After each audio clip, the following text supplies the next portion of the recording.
This is the place. A very quiet, retired, romantic, etc. Music in the distance, all very appropriate and sentimental.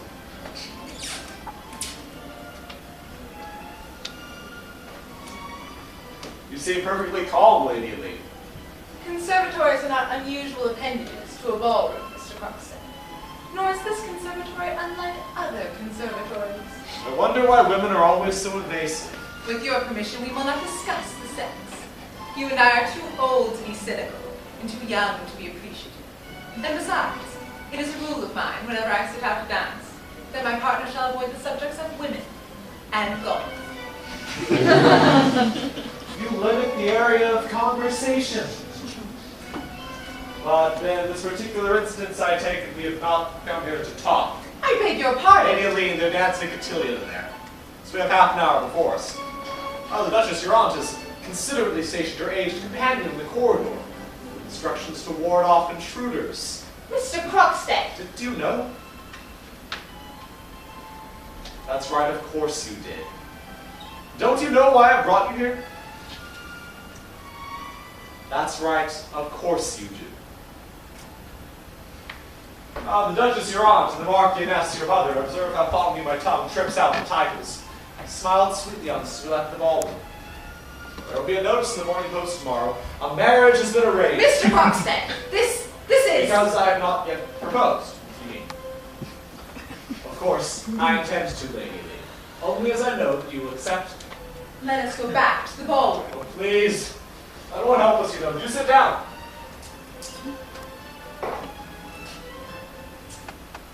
I assure you I have never proposed before. So that naturally I am a trifle nervous. Of course, I know you're only supers, really. Without much of the speaking part, but the spirit moves me to gag in the absence of the stage manager, who is, let's say, the Duchess. I have heard of the new humor, Mr. Croxton, though I admit I have never understood it. This may be an exquisite example. Oh, by no means. I am really trying to do the right thing, though perhaps not the conventional one. Before making you the formal offer of my hand and fortune, which amounts to a little over 3 million. How people exaggerate between 6 and 7, I heard. Only 3 at present, but we must be patient. Before throwing myself at your feet, metaphorically, I am anxious that you should know something of the man whom you are about to marry. That is really most considerate. I have the advantage of you, see. Inasmuch as you have many dear friends who have told me all about you. Indeed. I'm aware, for instance, this is your 9th season. You are remarkably well informed. I am told that again tonight 3 times by charming young women who vowed they loved you. Now, as I have no dearest friends, it is unlikely that you will have heard anything equally definite concerning myself. I propose to enlighten you. The story of your life. How thrilling. I trust you may find it so.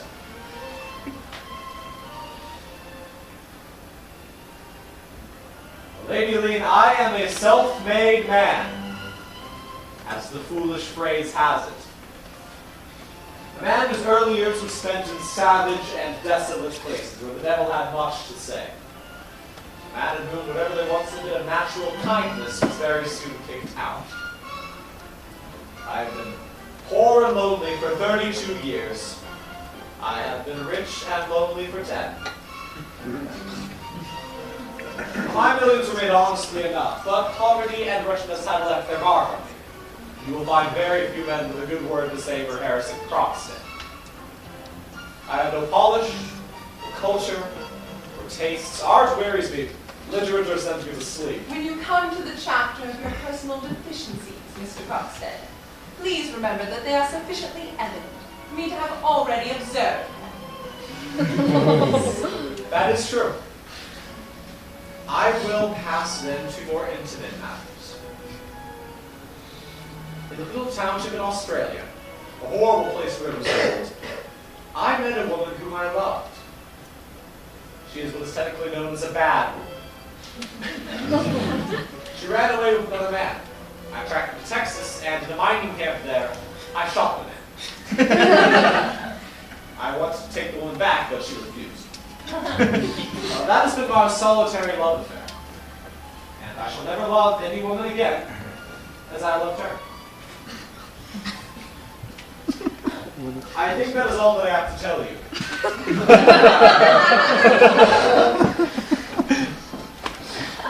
Will you marry me? Not if you were the last man in this world, Mr. Coxon. At least that is emphatic. I will give you confidence for confidence. This is, as you suggest, my 9th season, living in an absurd milieu where marriage with a wealthy man is regarded as the one aim in life. I have, during the past few weeks, done all that lay in my power to wring a proposal from you. I appreciate your sincerity. Perhaps the knowledge that other women were doing the same lent a little zest to the pursuit, which otherwise would have been very dreary. But I confess your personality did not especially appeal to me. Thank you very much. No. Indeed, this room being the palace of truth, I will admit that it was only by thinking hard of your 3 millions that I have been able to conceal the weariness I have felt in your society. And now, will you marry me, Mr. Coxon? I fancy that's what we're here for, isn't it? I, of course, been debarred from the disreputable amours on which you think of so fondly. But I loved a soldier cousin of mine, and would have run away with him had my mother not packed me off in time. He went to India, and I stayed here. But he is the only man I have ever loved, or ever shall love. Further, let me tell you I am 28. I have always been poor. I hate poverty, and it has soured me no less than you. Dress is the thing in life I care for most. Vulgarity my chief abomination. And to be frank, I consider you the most vulgar person I have ever met. Will you still marry me, Mr. Coxon? Why not? Am I a horse, do you think? Or a ballet dancer? Do you imagine I will sell myself to you for your 3 millions? Logic, my dear Lady Aline, is evidently not one of your more special possessions. Had it not been for my somewhat eccentric preliminaries, you would have accepted me. Would you not? If I had said to you typically, Lady Aline, I love you. I am a simple, unsophisticated person. Will you marry me? You would have answered, yes, Harrison, I will. It is a mercy to escape marrying a man with such a Christian name as Harrison. It has been in the family for generations, you know. Although it is strange that I'm always called Harrison and that no one ever adopts the diminutive. That does not surprise me. We have no pet name for the east wind. Well, the possession of millions, you see, Lady Aline, puts you into a sort of eternal quarantine. It's a kind of yellow fever, with the difference that people are perpetually anxious to catch your complaint. But I digress. To return to the question of our marriage. I beg your pardon. I presume that it is arranged. Mr. Coxon, let me remind you that frankness has its limits. Exceeding these, it is apt to degenerate into impertinence. Be good enough to conduct me to the ballroom. You have 5 sisters, I believe, Lady Aline? All younger than yourself, all marriageable, and all unmarried.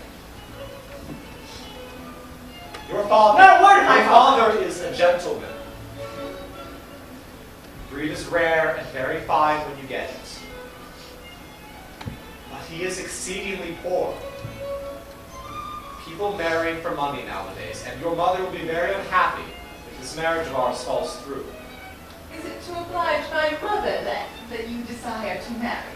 Well, no, but you see, I must marry someone in mere self-defense. Honestly, I think you'll do at least as well as anyone else. That strikes you as funny. If you had the least grain of chivalrous feeling, you would realize that the man who could speak to a woman as you have spoken to me. Yes. I need you to finish the sentence. Thank you. I will finish it my own way. I will say that when a woman deliberately tries to bring an offer of marriage from a man she does not love, That she deserves to be spoken to as I have spoken to you, Lady Elaine. Love? What has love to do with marriage? Well, I remarked in Hollow. You have been enough to tell me of your cousin, whom you did love. Well, And with whom you would be eloped had her not prevented you. I most certainly should. So you see that in one period of your life you thought differently.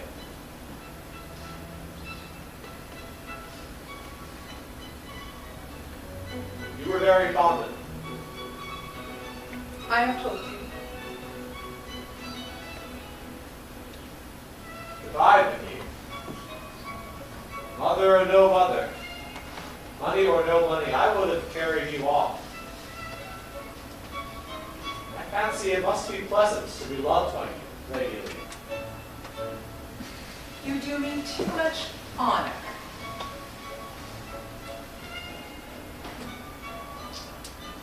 Next to being king, it is good to be maker of kings. Where is your cousin now? In America. But might I suggest that we've exhausted the subject? Do you remember your Arabian Nights, Lady Lee? Vaguely. You have at least not forgotten that sublime Caliph, Harun al-Rashid. Oh no. But why?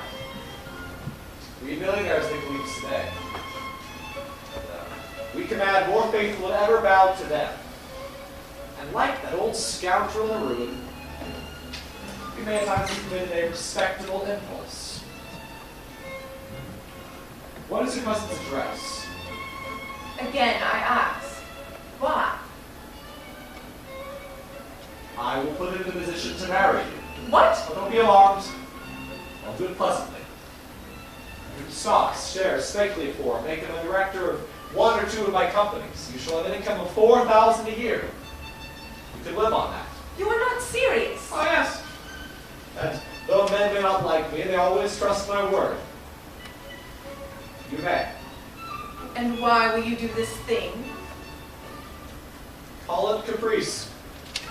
Call it a mere bold desire to let my magnificence dazzle you. Call it the less bold desire to know that my money has made you happy with the man you love. That is generous. I remember an old poem I learned in school, which told how Frederick the Great come to the mill to join his favorite estate, but the miller refused to sell. Well, Frederick could have turned him out, of course. There was not very much public opinion in those days. But he respected the miller's firmness and left him in solid possession. And mark that at the very same time he annexed, in other words, stole, the province of Silesia. Ah, Ce sont la joue des princes. Ils respectent en Mouli, ils volent en Provence. you speak French. I am fond of it. It is the true and native language of insincerity. I am permitting myself that luxury tonight. I am uncorking, let us say, the one bottle of 47 port left in my cellar. You're not quite fair to yourself, perhaps. Oh, do not let this action of mine cause you too suddenly to alter your opinion. Now, the verdict you pronounced before was, on the whole, just. What verdict? I was the most unpleasant person you ever That had. was an exaggeration. The most repulsive. I did not say that. And he prided himself on his repulsiveness. Very true in the main, and yet, consider.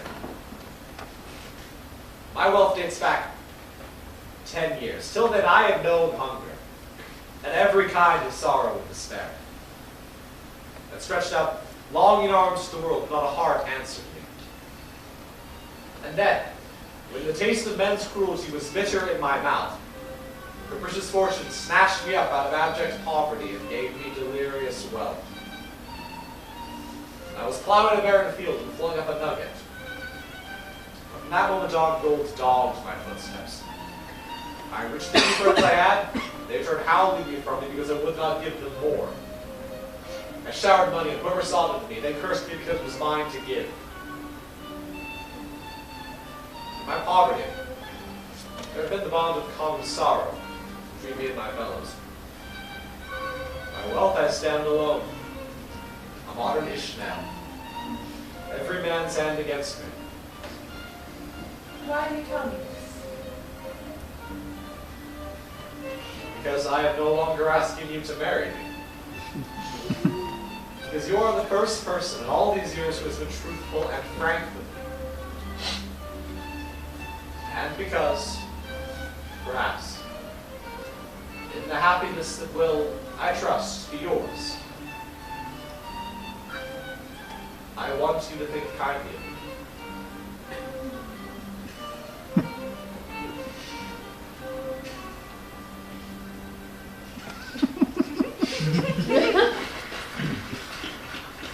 Now shall we return to the ballroom? Music has stopped, we must be going to supper. And what shall I tell the Marchioness my mother and the Duchess my aunt? You shall acquaint those noble ladies with the fact of your having refused me. I shall be in 9 days of wonder. And how do you propose to carry out your little scheme? I will take sight of his boat. You'll give me a line to your cousin. I have better state the case plainly to him, perhaps. That demands consideration. And I shall tell you what you shall do for me in return. Find me a wife. I beg it on my knees. I give you carte blanche. I undertake to propose. Eyes shut to the woman you shall select. And will you treat her to the little preliminaries with which you have favored me? No, I said those things to you because I liked you. And you don't intend to like the other one? I will marry her. I can trust you to find me a loyal and intelligent woman. In society. It's never a preference. She would be better versed in spending money than a governess or a county parson's daughter.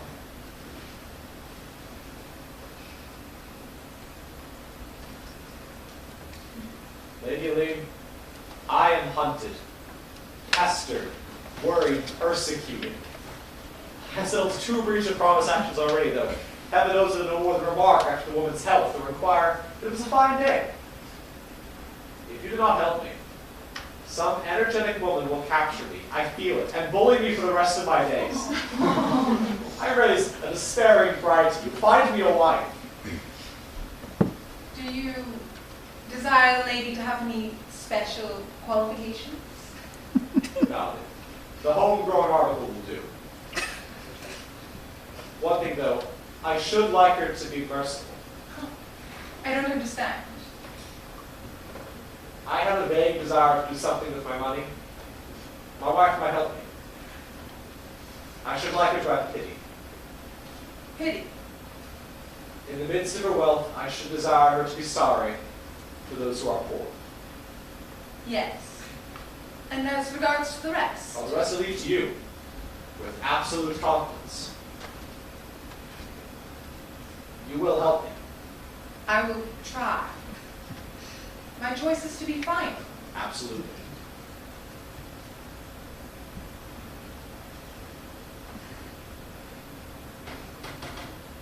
I have an intimate friend. I wonder whether she would do. Tell me about it. She and I made our debut the same season. Like myself, she has hitherto been her mother's despair. Well, because she is not yet. Married, yes. Both men knew how hard the lot is of a portionless girl, who has to sit and smile and wait, with a very desperate heart. They would think less unkindly of her, perhaps. But I am digressing too. Tell me more of your friend. She is outwardly hard and a trifle bitter, but I fancy sunshine with Father. There's not much happiness in her life. Would she marry a man she does not love? If she did, you would not respect her? I don't say that. She will be your choice, therefore deserving of confidence. Is she handsome? Well, no. That's a pity. But we can't have everything.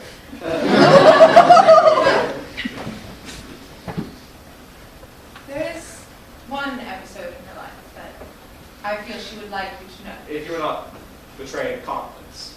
No. She loved a man, years ago, very dearly. They were too poor to marry, but job to wait. Within 6 months, she learned that he was engaged to a fat and wealthy woman who had been touring through India and had been made love to by every unmarried officer in the regiment. She chose him. India. Yes. I have a feeling I shall like your friend. I will be careful to tell her all that you told me at the beginning. It is quite possible that my remarks may not apply after all. But I believe myself, from what I know of you both, that if she marries you, it will not be altogether for your money.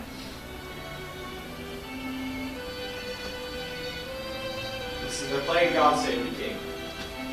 Will you be my wife, Louis? Yes.